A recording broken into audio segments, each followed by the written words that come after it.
Informasikan ke bendahara, kita akan payment, dan setelah payment saya minta laporan keuangan, dan sampai hari ini tidak diberikan. Makanya kita sudah bekerja menggunakan mengasih rekeningnya. Mbak, ini memang terkait pihak-pihak di luar badan pengurus, khususnya di luar badan bendahara, itu tidak saya berikan informasinya memang, karena memang sesuai ADART, ketika ketua yayasan berhubungan dengan keuangan, dia akan berkoordinasi dengan bendahara. Ketika ketua yayasan berhubungan dengan administrasi yayasan, dia akan berhubungan dengan sekretaris. Jadi di luar itu kita nggak bisa sifat kredensial.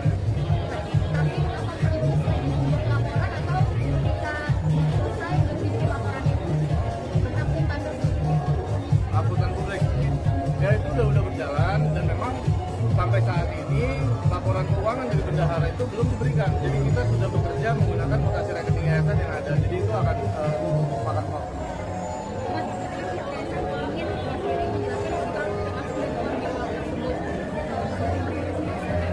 Ya pihak yayasannya yang mana gitu, karena saya berkoordinasi dengan masing-masing individu dan bahkan kayak aturnya pengurus yayasan. Saya tanyakan siapa yang membuat surat ini itu mengerti nggak substansinya, nggak ada yang menjawab. Siapa yang tanda tangan di sini, betulkah tanda tangan atau tidak ada yang menjawab. Jadi kalau saya lebih sering komunikasi itu secara langsung, gitu bukan melalui. Jadi karena mereka juga tidak ada tanggapan, tidak ada jawaban, dan beberapa pun ada yang berkomunikasi secara japri pada saya dan menyatakan tidak pernah ikutan tangan, tidak mengetahui surat. Nah itu bisa saya duga ada hal-hal yang memang terjadi di situ.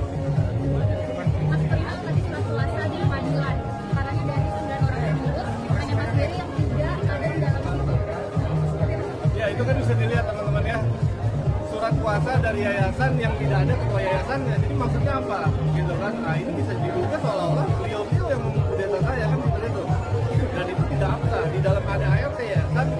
Selama ketua yayasan masih sehat, tidak berhalangan tetap, tidak gila, tidak sakit keras, tidak di penjara, belum meninggal dunia, itu tidak bisa diintervensi seperti itu bahkan oleh pengurus. Karena kalau mereka baca ADART, dan kebetulan ADART masih menggunakan periode sebelumnya, gitu, masih ADART yang dibuat oleh ketua sebelumnya, itu nggak bisa seperti itu. Dan ketua itu memiliki hak prerogatif untuk menentukan arah dan pelaksanaan kegiatan yayasan. Makanya saya selalu bilang, kalau memang mau cawe-cawe, masuk lagi jadi ketua yayasan. Kita bicarakan.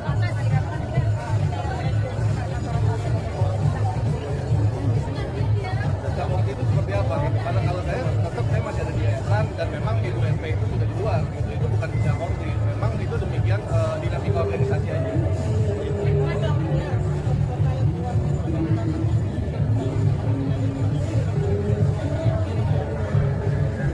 Saya nggak ada pembelaan karena memang itu untuk pembayaran audit akuntan publik gitu kan. Jadi kita nggak ada pembelaan. Silakan aja nanti kita akan buktikan itu dan kita buka.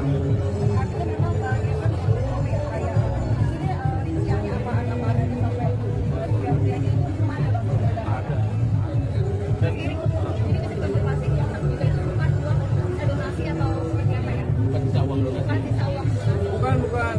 Justru rekening yayasan itu setelah ditarik 1,3 itu dia sisanya kan ada sendiri ya di situ ya, ada sekitar sekian juta gitu kan. Dan uang yang masuk 100 juta itu murni dari uang CSR-nya Bank Netsu gitu. Itu masuk ke rekening yayasan memang. Dari itu semuanya sudah tahu. Gitu. Nggak ada yang gitu. Dari itu kebutuhan untuk apa juga udah tahu. Gitu. Makanya kenapa sekarang jadi begini kita nggak tahu.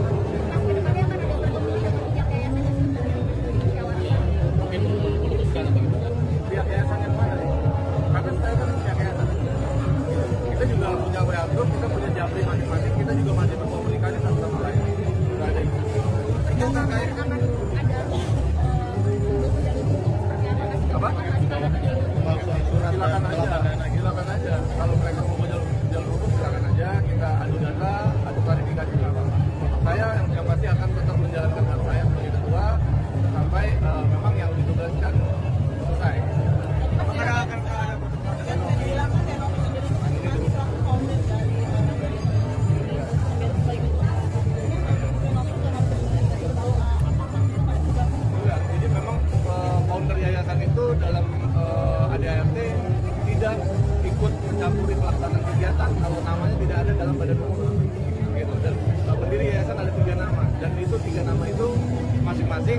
memiliki hak dan kewajiban yang sama gitu kan. Kalau mereka semua pendiri itu ingin mengelola yayasan, mereka harus masuk sebagai badan hukum gitu. Jadi kewajiban mereka adalah hanya menerima laporan tahunan, dan itu disebutkan di undang-undang yayasan. Maka dari dana kemarin menyebutkan mengatasnamakan yayasan. Ya, kenapa? Ketika preskon kemarin mengatasnamakan yayasan, tapi Mas sendiri memang berkomunikasi dengan anggota yayasan lain. Saya berkomunikasi dan saya tanyakan siapa yang bertanda tangan, siapa yang seperti itu, apakah mereka mengetahui konsekuensinya, apakah mereka mengetahui substansi suratnya, dan itu hanya beberapa yang menjawab, hanya beberapa yang memang memberikan informasi, dan informasinya itu dugaannya tetap dia seperti itu, bahwa mereka tidak banyak mengetahui tentang hal itu, kan itu jadi polemik.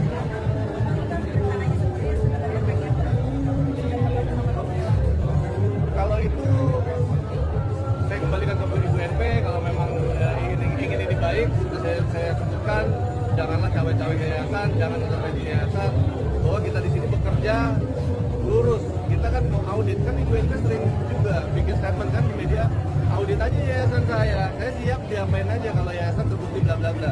Sekarang ini kita sedang mengaudit, kenapa kita dijegal-jegal? Kita ini mau melakukan hal yang baik. Jadi saya juga diingatkan kepada organ yayasan, kita ini mau melakukan hal yang betul, hal yang formil, hal yang memang sudah sesuai sesungguhnya.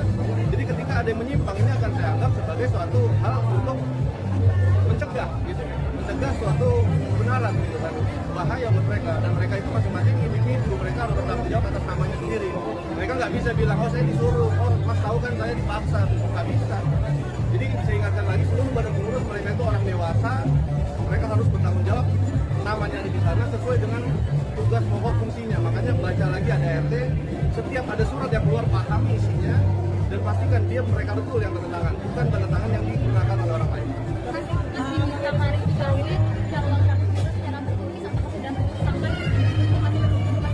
Ya, itu suratnya yang saya pertanyakan termasuk gitu, karena uang itu dibayar untuk audit akuntan publik. Audit itu dipersyaratkan oleh Permensos. Kenapa dipermasalahkan nggak mau diaudit atau seperti apa? Jadi itu yang saya tanyakan, alas hak mereka. Itu informasikan ke bendahara, kita akan payment, dan setelah payment saya minta laporan keuangan, dan sampai hari ini tidak diberikan. Makanya kita sudah bekerja menggunakan mengasih rekeningnya. Bang, dari semua pengeluaran selama di rekening ini kan sudah ke Kementerian tuh. Semua itu sudah diserahkan juga belum jadi begini, itu semua udah saya informasikan gitu kan. Kita itu punya namanya grup khusus donasi, isinya ketua, sekretaris, bendahara. Di situ semua udah tahu, di situ semua saya informasikan. Di luar itu tidak berhak untuk menerima informasi. Jadi yang di luar itu ya silakan nanti laporan tahunan. Ini khususnya yang mereka lakukan audit tahunan, laporannya untuk mereka juga. Iya, betul. Gitu. Jadi kalau memang yayasan ini memang baik, bagus, bersih, harusnya semua mendukung kan gitu. Kenapa kok seolah-olah tidak ingin?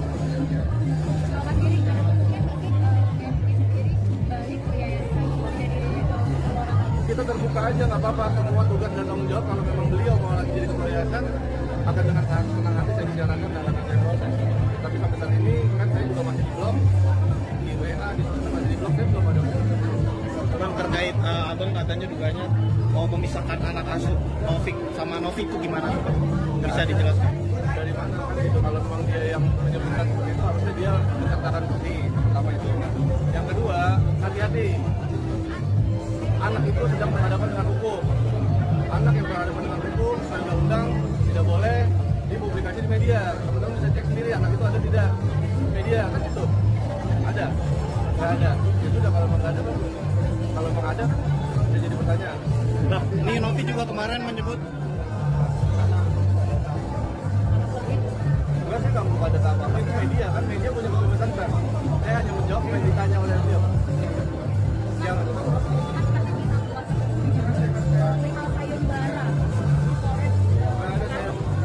sayembara itu dari beliau sendiri saat orang tuanya menghilang. Dari RT? Iya. Berarti bukan dari Mas Diri? Bukan. Saya kepentingan apa? Ya. Nggak ada. Dan itu makanya saya bilang hati-hati dalam buat klarifikasi. Saya hanya menjawab. Dia sendiri yang memunculkan isu itu ke publik. Silakan sekarang ya jawab sendiri isunya di publik.